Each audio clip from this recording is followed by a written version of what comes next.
Sunday. We're working on the railroad. What we're going to do today is, and a lot of this I already did on my workbench, and you'll see the videos in this video. We're going to work on this industrial area up top. I've got the buildings almost painted. I need to do a few little things, put the windows in and so forth, a little extra detailing, but we'll finish up the mill building and the little industrial warehouse, and that should finish this section up, and then we can move down into the next one next week. I'm now at the workbench, and I have the industrial buildings that are up on one end of the layout, the mill building that's down here, little prefab warehouse. And what I've done is I've primed everything gray, except for the prefab warehouse. I haven't done that yet. But I primed the mill buildings gray. And I'm going to use Tamiya paint here. I'm going to use Tamiya XF1 flat black and paint all the roof sections. As you can see, I've mounted them all to little popsicle sticks with double stick tape so I can hold them while I spray paint them. So they're all going to be black. Then I'm going to go back and use something like this Tamiya gray. This is RLM gray, XF22. It's a nice darker gray. So I think I'm going to paint the building with that and this building.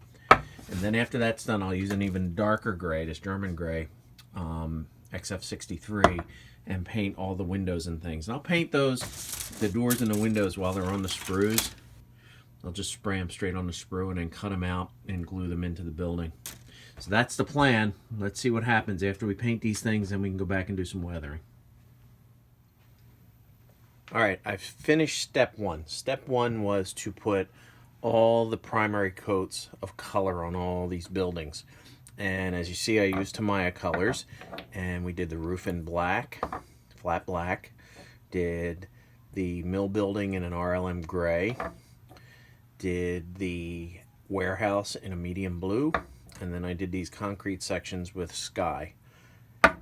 Now that all the base colors are on, the next step will be to weather up some of these buildings, add some detail, and then do final assembly. Let's take a look at some of the material we'll use to do some of the weathering on these buildings. I have a lineup of things here.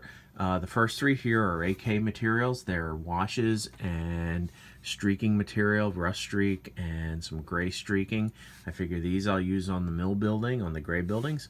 I have Tamiya panel line accentuator or accent colors. I have black and gray. We'll use those in various places. I have a bottle here of white spirit, AK white spirit. I use the white spirit to mix down these colors or these washes. I like my washes nice and thin so they flow well. And I have a nice little shot glass here. Now we're not going to drink while we paint. We're going to use this to mix down the AK colors with this white spirit and then use it with my brushes back here. And I have 2 tubes of true metal. This is AK. It's kind of a metallic paste that I'm going to use it to dry brush on some of the metallic areas and then buff it up a little bit.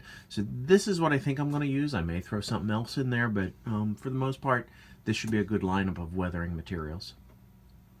People ask, why do you paint the pieces if they already come in color? Well, the reason you put paint on these things is to flatten out the color. In other words, if you put them together straight out of the box and put them on your train layout, it's going to look like a plastic box. It's going to look like a little plastic building, shiny, no detail. It's kind of toyish. So what we do is we use flat color paints and paint these guys down.